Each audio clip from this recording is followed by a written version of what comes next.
Welcome back to the podcast. Today we're diving into something that affects every decision we make, the paradox of choice. You might think that having more options leads to greater happiness, but research tells a different story. In fact, a famous study involving jam showed that when shoppers were presented with 24 varieties, they were more likely to stop and look, but far less likely to actually buy. Only 3% made a purchase. However, when the selection was reduced to just 6 jams, 30% of shoppers bought. This counterintuitive finding suggests that an abundance of choices can lead to decision paralysis and dissatisfaction. So why does this happen? It's because each additional option increases the cognitive load and the potential for regret. We end up worrying about making the wrong choice instead of enjoying the one we make. Let's explore this phenomenon further in today's episode. The larger question behind the paradox of choice, are we happier with fewer options, is not just what to say, but how to enter the conversation without sounding defensive. In this moment, Jake introduces the paradox. That matters because the first sentence sets the emotional temperature for everything that follows. I have to admit that jam study really surprised me. I always assumed that more choices meant more freedom, and more freedom meant more happiness. But when I think about my own life, I can see the same pattern. For example, when I'm shopping for a new phone, I get overwhelmed by all the models and features. I end up spending hours comparing specs, and I still feel anxious about my decision. It's like I'm afraid of missing out on a better option.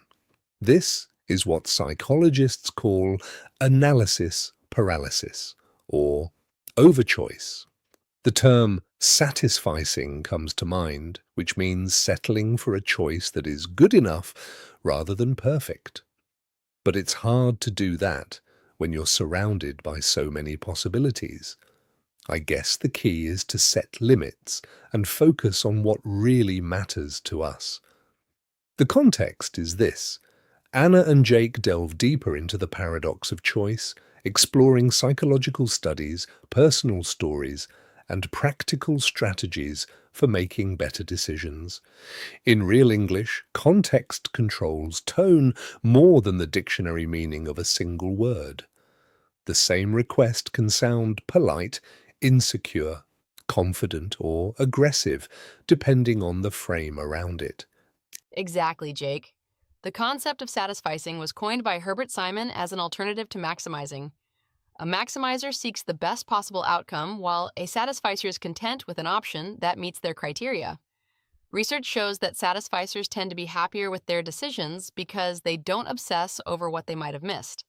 In contrast, maximizers often experience regret and lower satisfaction, even when they make objectively good choices. So how can we become better satisficers? One strategy is to limit our options up front.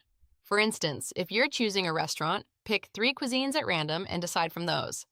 This reduces the burden of endless comparisons. Another tip is to focus on the essential qualities you value rather than trying to optimize every detail. Remember, good enough often is. The phrase worth keeping is, I get analysis paralysis just choosing a phone. There are so many models. The important distinction is between a feeling and a case. A feeling says, I want this. A case says, here's why this request is reasonable. That difference is subtle, but it changes how professional the sentence sounds. I can see how that would help. Imagine I'm trying to choose a new laptop. There are so many brands and configurations, and I want the best value. But instead of comparing every single model, I could decide on 3 key features I need, like battery life, processing speed, and price range. Then I can look at only a few options that meet those criteria. That would make the decision much easier. But what if I'm still worried about making a mistake? I think the key is to accept that no choice is perfect, and that's okay. The paradox of choice teaches us that sometimes having fewer options actually gives us more freedom, because we can make a decision confidently and move on. So, I'll try to satisfy more and maximize less, starting today. A realistic version might begin with a soft entry. I wanted to talk about my compensation and the value I have been bringing to the team. Then the speaker can add evidence. Over the past year, I have taken on more responsibility and helped deliver measurable results.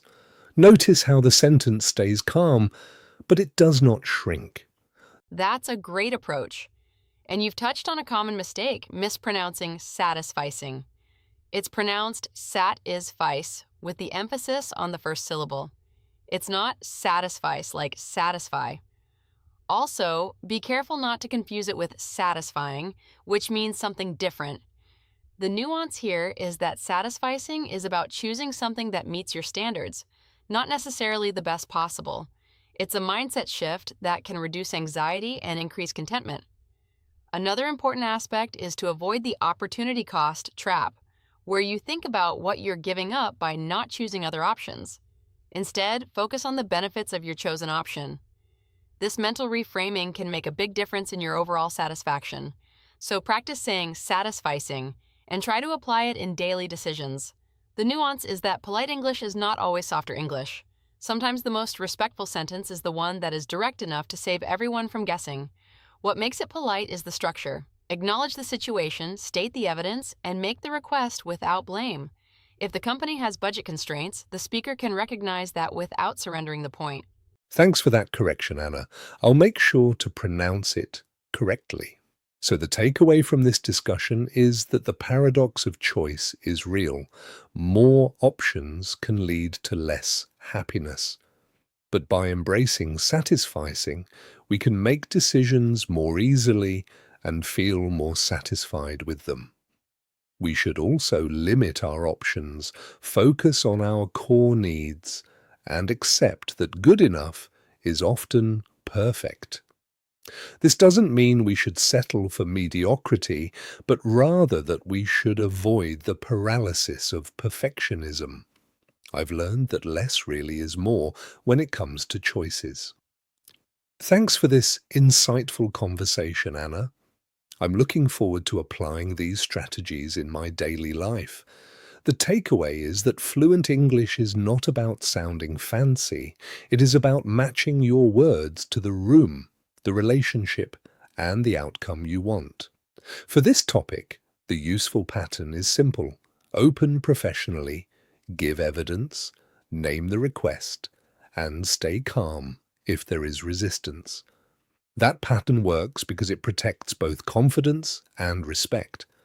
A learner who understands the pattern can adapt it to salary, deadlines, feedback, or any difficult conversation.